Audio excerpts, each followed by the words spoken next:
what's up tout le monde, c'est Anes et dans cette vidéo, nous allons voir comment installer Kali Linux sur VirtualBox et l'utiliser comme machine virtuelle. Donc cette vidéo est utile pour ceux qui ne veulent pas installer Kali Linux en dual boot ou en OS principal. Donc la solution est de le virtualiser et vous êtes prêt à commencer le hacking.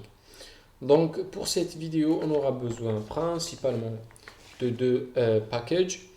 Donc ici, on a premièrement bien sûr c'est l'image ISO de Kali Linux que vous trouverez sur le site officiel de Kali Linux. Donc ici, vous allez télécharger la dernière version actuelle, c'est la 2019.2, 2019.2. Vous allez télécharger la version 64 bits ou 32 bits en torrent. Puis, vous allez aussi devoir télécharger VirtualBox, le logiciel qui va nous permettre de virtualiser Kali Linux. Donc, ça dépend de votre système hôte. Donc, si vous êtes sur Windows, vous allez télécharger la version Windows, l'exécutable. Sinon, Mac OS ou Linux aussi sont disponibles. Une fois que vous avez installé VirtualBox et téléchargé l'image ISO de Kali Linux, nous allons devoir ouvrir VirtualBox que, juste pour la remarque, vous pouvez utiliser installer VirtualBox sous le terminal avec la commande apt install VirtualBox et ça va installer automatiquement toutes les dépendances de VirtualBox. Donc ici sur VirtualBox, comme vous pouvez le voir, j'ai déjà quelques systèmes ici et j'ai un système de Kali Linux que j'ai installé dans une précédente vidéo. Et dans cette vidéo, nous allons créer une autre machine Kali juste pour vous montrer le processus d'installation. Donc, je vais le nommer Kali démonstration. Donc, c'est un type Linux 64 bits selon l'image que j'ai téléchargée depuis le site officiel. Donc, next, ici, je vais devoir attribuer le taux de RAM à mon système Kali. Donc, pour les systèmes Kali Linux, vous devez au minimum l'attribuer 2 Go de RAM, vu qu'il est gourmand en termes de ressources hardware. Et puis, on va lui attribuer le disque de stockage. Je vais lui attribuer par exemple 15 Go.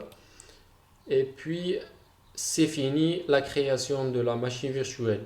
Et maintenant, il suffit juste de la configurer. Donc, cliquez sur configuration ou settings.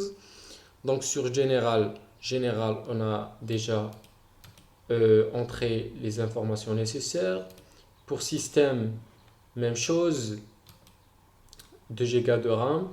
Processeur, vous pouvez bien sûr augmenter le nombre de processeurs si vous en avez plusieurs. Je vais laisser un seul, ça suffira. Donc pour le graphisme, on laisse ça par défaut.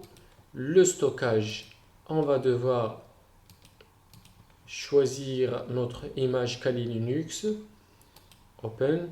Et puis on a aussi le network, le réseau. On va le choisir Bridge Adapter pour qu'il prenne une adresse IP dans notre réseau local. Et donc cette configuration suffit pour le moment. On clique sur OK et on lance notre système pour vous montrer comment l'installer. Voilà. Donc, Kali a booté. Vous pouvez utiliser le mode live pour entrer directement dans le système.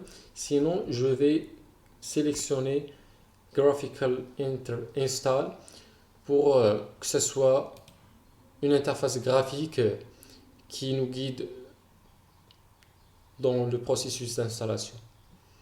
Donc ici, vous allez choisir votre langue du système. On va choisir français, continuer. Ici, choisir la situation géographique France. Le clavier, configuration du clavier français. Il va charger les composants supplémentaires de l'installation.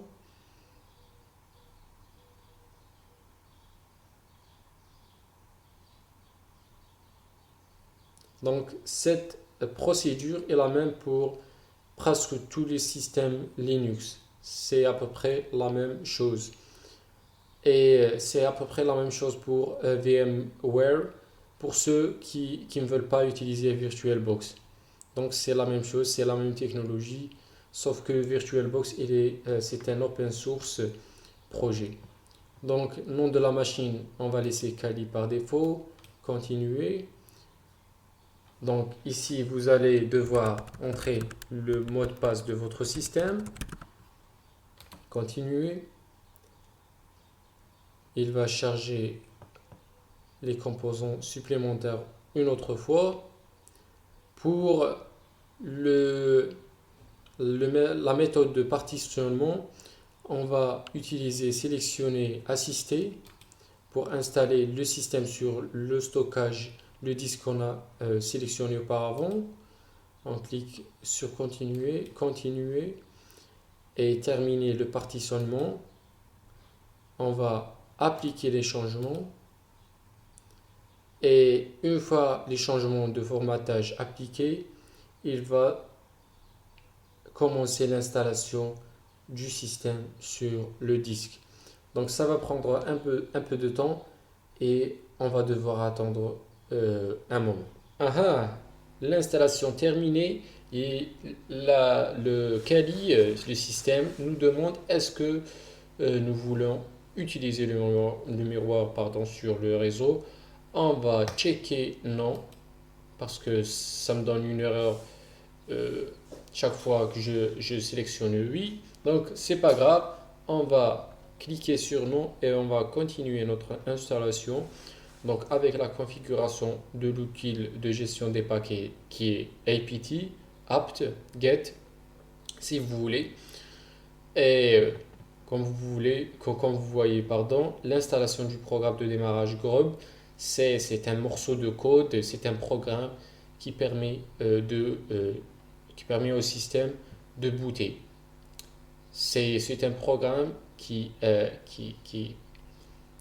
met en interaction le hardware avec le software. Donc voilà, installer le programme de démarrage sur le secteur d'amorçage, oui. Donc on va sélectionner le secteur, continuer pour installer le groupe dans le path suivant, dev SDA. Et voilà, le système a booté après finalisation de l'installation bien sûr. Donc il va prendre un peu de temps. Il y a que, je vais dire, un petit problème dans le login parce que durant l'installation, on a bien sûr mentionné le mot de passe, mais pour ceux qui ne sont pas habitués au système Linux ou plus précisément Kali Linux, ils vont avoir un problème à trouver le username. Donc, ils auront des problèmes de username invalid ou failed et vous ne pouvez pas loguer de cette façon au système. Donc, le plus souvent, le système Linux vient avec un username root et le mot de passe tour. Donc, ici, on n'a pas changé, durant l'installation, on n'a pas changé le username et on a changé le mot de passe. Donc, on aura besoin du username root et le mot de passe qu'on a entré précédemment durant l'installation. Donc voilà, nom d'utilisateur, comme je l'ai dit, c'est root, puis le mot de passe et normalement on aura besoin de rien, mais on loguera sur le système. Je sais pas si ça se dit on loggera parce que le mot login c'est en anglais. Bref, c'est pas grave. Donc, et on est sur notre système Kali. Donc, notez que vous pouvez avoir un système qui n'est pas en plein écran, juste ce, cette taille-là. Et pour avoir cet aspect de plein écran avec un système optimisé, je veux dire, vous allez devoir installer Guest Additions, qui est un programme qui permet bien sûr d'optimiser, comme je viens de le dire, d'optimiser vos systèmes virtuels. Donc il y a deux sortes. Vous pouvez l'installer en suivant deux méthodes. La première, c'est de cliquer sur Devices, puis insérer Guest Additions. Il va télécharger le programme et l'installer. Sinon, si ça ne marche pas, vous pouvez utiliser la commande apt install VirtualBox guest puis x11 et normalement ça va installer VirtualBox Guest Additions et après redémarrage de votre système vous aurez cet aspect de plein écran comme vous pouvez le voir ici. Voilà, votre système est prêt à l'utilisation. Bien sûr, ici tout est fonctionnel, comme vous pouvez le voir.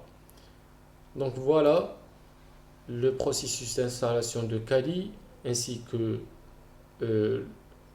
c'est la même procédure pour tous les systèmes Linux sur VirtualBox.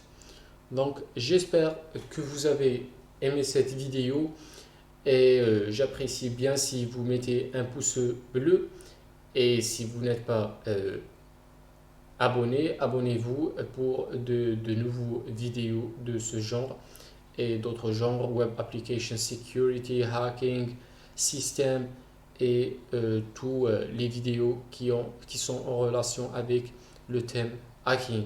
Donc merci pour votre attention et je vous retrouve pour une nouvelle vidéo. Peace.